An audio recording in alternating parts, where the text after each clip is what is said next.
الحمد لله رب العالمين الرحمن الرحيم مالك يوم الدين والصلاة والسلام على أشرف المرسلين والعاقبة للمتقين ولا عدوان إلا على الظالمين.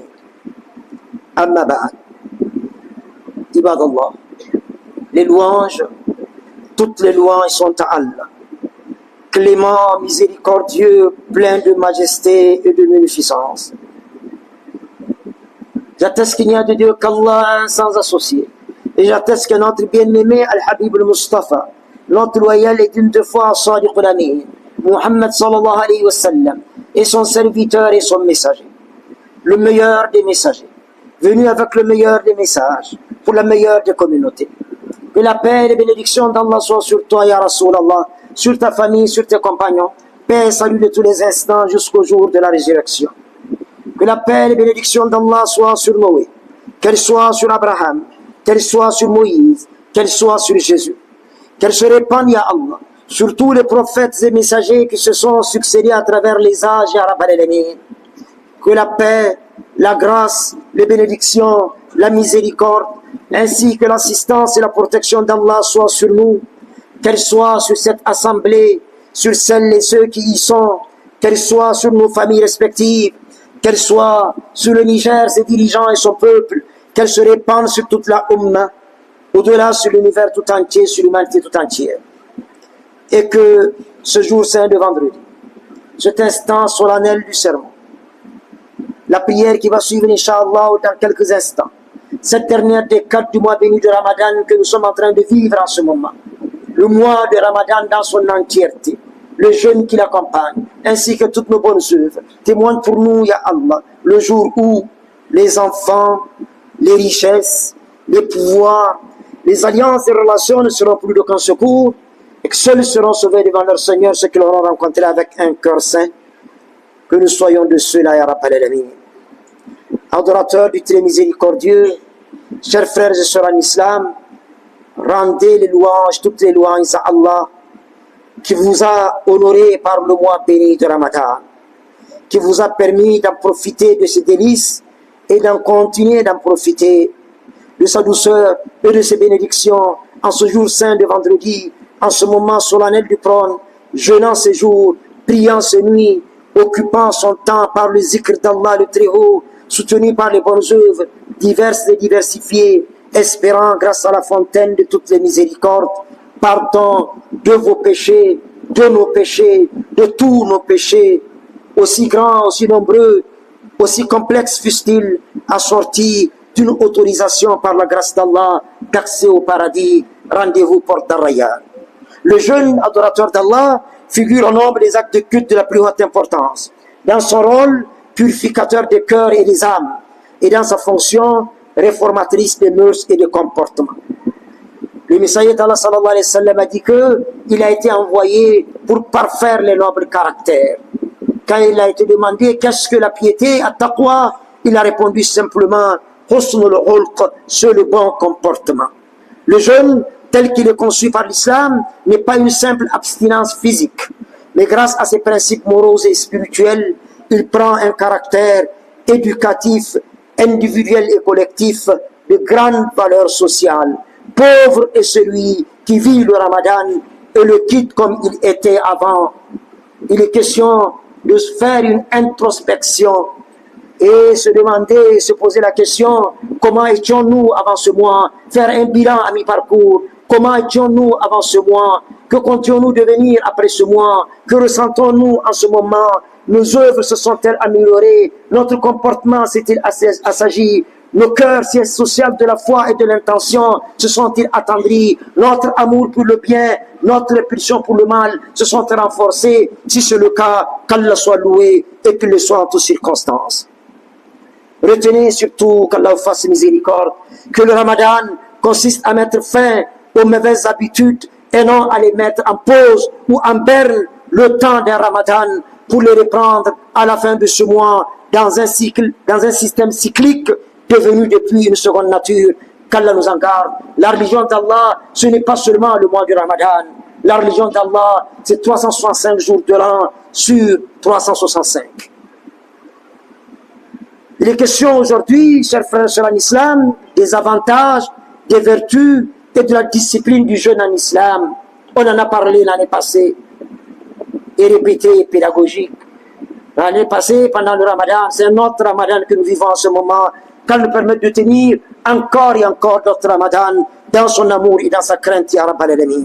Au nombre des avantages du jeûne, chers frères et sœurs en islam, il est à retenir qu'Allah fasse miséricorde, que le jeûne provoque et entretient la crainte révérentielle d'Allah, tel qu'il est fait mention au chapitre 2 du Coran, Surat al-Baqarah, en son verset 183. Ya ayyuhalladhina amanu, kutiba alaykum as-siyam kama kutiba ala alladhina min qablikum la'allakum tattaqun. Ô croyants, le jeûne vous est prescrit comme il a été prescrit au peuple avant vous, aux peuples qui vous ont précédés, afin que vous manifestiez votre piété, afin que vous vous éleviez auprès du Seigneur par la piété, par la taqwa.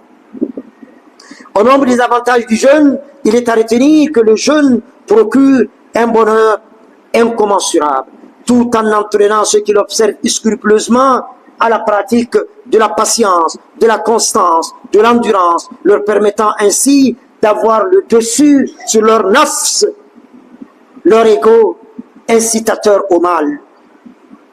Quand le ventre est rassasié, dit-on, l'âme a faim. Quand le ventre a faim, l'âme est rassasiée. Le Ramadan est une merveilleuse occasion pour vider nos estomacs et nourrir nos âmes. Qu'il en soit ainsi, ya Rabbal Alamin. Le Ramadan, une école pour un changement de comportement. Comme l'a si bien dit quelqu'un, le Ramadan ne vient pas changer nos horaires, il vient changer nos cœurs. Au nombre des vertus du jeûne, il est à signaler qu'Allah fasse miséricorde, que le jeûne atténue la puissance de l'interaction de Satan dans notre organisme. Satan coule dans votre organisme comme le sang dans vos veines. Réduisez donc son flot par le jeûne et mérite à conseiller le messager d'Allah sallallahu alayhi wa sallam. Au nombre des avantages du jeûne, retenez qu'Allah fasse miséricorde, qu'il rappelle aux adorateurs d'Allah que nous sommes l'importance des bienfaits d'Allah à notre endroit, en nous faisant prendre conscience de l'état de ceux qui sont en proie à la faim, à la soif pendant toute l'année, et nous inciter dorénavant à vouloir partager avec eux de ce que Allah nous a confié, sans que nous soyons forcément meilleurs qu'eux. Au nombre des mérites du jeûne, et qui nous inscrit à l'école de la modestie, à la faculté de l'humilité, sur les bancs de l'égalité, entre le pauvre et le riche, l'homme et la femme, le fort et le faible, le président et le planton, le sultan et le courtisan, le noble et le commun des mortels, tous étant appelés à jeûner sans distinction, ni faveur, ni dérogation, selon leur statut social, la couleur de leur peau ou leur contenu, le contenu de leur compte en banque, tant que les conditions préalables à l'obligation du jeûne sont remplies, bien entendu. Au nombre des mérites du jeûne, et qu'il contribue efficacement à consolider l'unité de la Ummah, en jugulant les divergences de plus en plus nombreuses qui la divisent, et ce, en entrant dans le mois du Ramadan, sensiblement avec toute la communauté, prenant le suhour, rompant le jeûne, priant les tarawih, recherchant les Laylatul Qadr, s'adonnant à l'itikaf, sensiblement à la même heure, selon les zones géographiques du globe, pour le même et unique objectif, la recherche de l'agrément d'Allah et l'accès dans un paradis où la félicité est éternelle. Au nombre des vertus du jeûne est qu'Allah fasse miséricorde, retenez-le, qu'il facilite considérablement le reste de la pratique religieuse à ceux qui l'observent dans les règles de l'art, bien entendu. Aussi bien pour les prières dans les mosquées, vous avez vu que les prières sont remplies pendant le Ramadan, au-delà de leur capacité architecturale. Aussi bien pour les prières dans les mosquées, pour le partage des aumônes, que pour toute autre activité d'intérêt religieux, l'engouement, la prestance et la ferveur qui les accompagnent pendant le mois du Ramadan sont sans commune mesure que pendant tous les autres mois de l'année. Au nombre des vertus du jeûne est qu'il procure santé et vigueur au cœur, en l'expulsant de ses démons, de ses pulsions et de ses passions, et au corps en le débarrassant de bien nombre de maladies par la grâce de la fontaine de toutes les sciences. Le docteur Herbert M. Shelton, cité par le docteur Alami Amal dans sa thèse de doctorat en médecine, présentée et soutenue le 17 mars 1979, intitulée L'islam et la culture médicale ou médecine et biologie dans leur rapport avec l'islam, pense que le jeûne permet à l'organisme de se guérir lui-même sans prétendre cependant qu'il restaure la santé. Il résume en 11 points les résultats de nombreux travaux qui affirment le rôle du jeûne dans la guérison et qui ont été prouvés et largement démontrés. 1. Le jeûne offre un repos complet aux organes en leur offrant l'occasion de réparer leurs structures endommagées et réduites à l'impuissance par la surexcitation. 2. Le jeûne arrête l'absorption d'aliments qui se décomposent dans les intestins et qui ensuite intoxiquent le corps. 3. Le jeûne vide les voies digestives et les débarrasse des bactéries de putréfaction. 4. Le jeûne donne aux organes d'élimination l'occasion de mettre leur travail à jour. Il donne à l'organisme gorgé, pendant 11 mois, l'occasion de consommer son excès nutritif, ce qui a pour résultat une augmentation de la vigueur et une amélioration de la fonction. Si je dis 11 mois, eh bien, retenez quand même au passage que le jeûne, ce n'est pas seulement le ramadan. Il y a le jeûne surrogatoire d'initiative ou volontaire. 5. Le jeûne rétablit la chimie physiologique normale et les sécrétions normales. 6. Le jeûne favorise la désintégration et l'absorption des déchets, des effusions, des dépôts des tissus malades et des excroissances ordinaires. 7. Le jeûne rajeunit les cellules et les tissus. Le docteur Carlston et Kunde du service de physiologie de l'Université de Chicago ont montré qu'un jeûne de 2 semaines restaure temporairement les tissus d'un homme de 40 ans et les ramène à la condition physiologique des tissus d'un jeune de 17 ans. 8. Le jeûne permet la conservation et la recanalisation de l'énergie. 9. Le jeûne augmente les pouvoirs de digestion et d'assimilation. 10. Le jeûne fortifie et éclaircit l'esprit. 11. Le jeûne améliore le fonctionnement général du corps. Serviteur du très glorieux. Le jeûne, suivi d'une alimentation rationnelle, s'est révélé comme étant très satisfaisant en aidant des milliers de personnes à rétablir leur santé et leur force, mais ce n'est pas un traitement, c'est un acte de culte de la plus haute importance. Cependant, poursuit Dr Amal, nous devrons signaler que le jeûne, tel qu'il est pratiqué par certains musulmans de notre époque, ne répond pas dans son esprit aux prescriptions de l'islam qui ne tolèrent aucun excès, même en dehors du jeûne.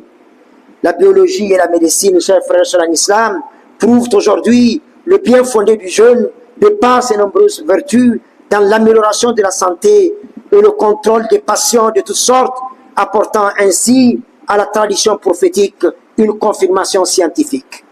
Il est à rappeler, chers frères en islam, sous ce chapitre enfin, le rôle que peut bien jouer le jeûne en favorisant la guérison de certaines maladies et la possibilité de son emploi pour combattre la toxicomanie sous toutes ses formes. Adorateurs du très miséricordieux, chers frères en islam, retenez qu'Allah fasse miséricorde, que le jeûne obéit à un certain nombre de règles dans la quête de sa perfection et dans l'atteinte de ses objectifs. Au titre de cette discipline, il est à mentionner que le jeûne ne concerne pas seulement le ventre et le sexe, mais tous les autres organes doivent les accompagner dans l'effort de plaire à Allah par la faim, par la soif et le manque de sommeil.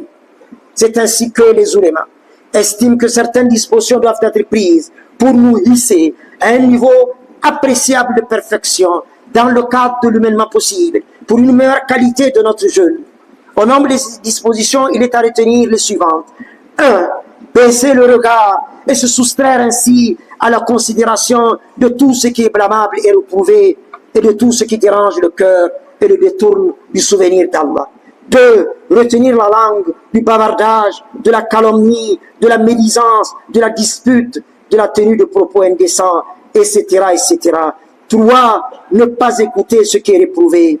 Le médisant et celui qui lui prête l'oreille sont associés dans le péché. 4. empêcher les membres tels que les mains et les pieds de péché. 5. Ressentir après la rupture crainte et espoir devant l'incertitude de savoir si le jeûne a été agréé ou non. Ne pas s'empiffrer de nourriture au suhour, ni à la rupture, participe, chers frères et sœurs en islam, de la perfection dans l'exercice du culte par le jeûne, tout comme le fait de retarder le suhour jusqu'au lever de la deuxième homme véritable et de précipiter la rupture dès que le soleil se couche. Notez enfin, chers frères et sœurs en islam, que l'usage du siwak est une sunna confirmée. Si je ne craignais pas de trop exiger de mon peuple, je lui aurais ordonné de se curer les dents avant toute prière. A dit le messager d'Allah sallallahu alayhi wa sallam, nettoyez vos bouches, elles sont la voix, V-O-I-E, elles sont la voix du Coran. Tout comme ça peut être V-O-X, pourquoi pas. Nul n'est besoin, chers frères et sœurs en islam, de verser des salives toutes les 30 secondes, incommodant ceux qui sont autour de nous, faisant fuir certains, et peut-être qu'Allah nous en garde, faire vomir certains autres. Vous pouvez avaler des litres et des litres de salive si vous voulez, sans porter préjudice à votre jeûne, aussi longtemps que ces salives proviennent de vous et n'ont pas quitté votre bouche. Seules les expectorations sous forme de crachat doivent être recrachées en respectant la conduite à tenir en la matière. En parlant du siwak, retenez qu'Allah fasse miséricorde, que le siwak privilégié du messager d'Allah sallallahu alayhi wa sallam, ou de l'arak, est une petite branche d'un arbuste qui a des vertus antiseptiques. Chimiquement, ou de l'arak se compose de fibres de cellulose, de certaines essences volatiles, d'une résine aromatique, des sels minéraux sous forme surtout de chlorure, de sodium et de potassium et des oxalates de chaux. Véritable brosse à dents naturelle pourvue de son dentifrice, où de l'arak était utilisé par le messager d'Allah sallallahu alayhi wa sallam et ses compagnons bien des siècles avant l'usage de la brosse à dents qui a débuté en Europe vers l'an 1800. Nous sommes, chers frères et sœurs en islam, à la dernière décade du mois béni de Ramadan. Sur ce mimbar, nous annoncions il y a quelques jours que nous allons vendredi prochain accueillir un invité de marque, un hôte prestigieux, le mois béni de Ramadan, mois pendant lequel la plus prestigieuse et la plus convoitée des destinations est exposée au plus accessible des billets, la plus prestigieuse des destinations, entendez par là le paradis d'Allah An-Naïm, le plus accessible des billets, le jeûne du mois béni de Ramadan, mois pendant lequel toutes les portes du paradis sont ouvertes, toutes les occasions nous sont offertes pour y entrer, toutes les portes de l'enfer sont fermées, tous les moyens nous sont donnés pour en échapper, mois pendant lequel tous les mauvais démons sont passés aux chaînes, qu'il reste pour toujours, Ya Rabbal Alamin, mois pendant lequel il nous est possible de rectifier le tir, mois de grand rattrapage, de la grande toilette, pour voir partir tous nos péchés par la grâce de la fontaine de toutes les miséricordes. Nous annoncions son arrivée, et bien sur ce même mimbar, nous annonçons aujourd'hui que nous sommes déjà à la dernière décade qui constitue la crème de la crème du mois béni de Ramadan, dernière décade où se trouve logé quelque part Laylatul Qadr. Wa ma adraka ma Laylatul Qadr. Laylatul Qadri khayrun min alfi shahr. Il a été rapporté au messager d'Allah sallallahu alayhi wa sallam qu'un homme de Banu Israël, les descendants de Yaqub alayhi salam, a passé 1000 mois de sa vie, les nuits en prière, les jours à jeûne ou sur le terrain du djihad pour la cause d'Allah. Les compagnons émerveillés vont se demander, parce que le messager a dit sallallahu alayhi wa sallam que pour sa umma, c'est autour de 60, 70 ans qu'il faudrait situer notre rendez-vous avec la mort. Rares sont ceux qui vont dépasser cette étape. Et voilà quelqu'un qui a fait 83 ans et 4 mois d'adoration pure. Qui pourrait en faire autant, ya Rasulallah, sallallahu alayhi wa sallam? La réponse va descendre du ciel. Inna anzalnahu fi laylatul qadr. Wa ma adraka ma laylatul qadr. Laylatul qadri khayrun min alfi shahr. Nous, pluriel de la sainteté divine, nous l'avons révélé ce Coran pendant la nuit du Qadr. Qui pourra te dire, ya Muhammad, ce qu'est Laylatul Qadr, ce que vaut Laylatul Qadr, ce que procure Laylatul Qadr. Allah va trancher en toute souveraineté. Laylatul Qadri khayrun min alfi shahr. La seule nuit de Qadr, en termes de récompense, vaut mieux que ces 1000 mois, 83 ans et 4 mois, que ce tombe de Bani Israël a passé dans les conditions que je viens de rappeler.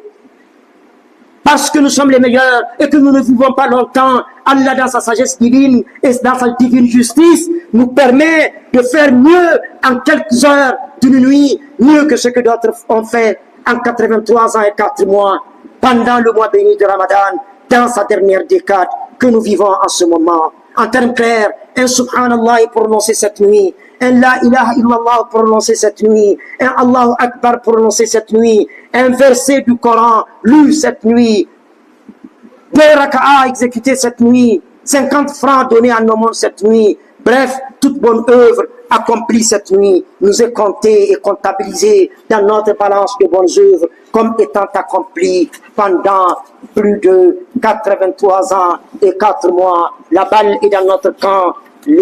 La promesse d'Allah est toujours vérité. Nous sommes au mois béni de Ramadan. Nous sommes à la dernière décade du mois béni de Ramadan. 10 nuits dans l'année pour se consacrer exclusivement à Allah subhanahu wa ta'ala, afin de mettre toutes ces chances dans un même panier, afin qu'au sortir de ce mois, que nous soyons propres et purs comme au jour de notre naissance, que nous restions tels toute la vie durant, et que ce Ramadan, ya Allah, selon ta volonté, ne soit pas le dernier. Si c'est le cas, selon ton calendrier, que ce Ramadan, ya Allah, nous ouvre les portes du paradis et nous en permette l'accès par celle d'Ar-Rayyan.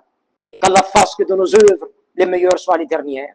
De notre vie, le meilleur soit sa fin.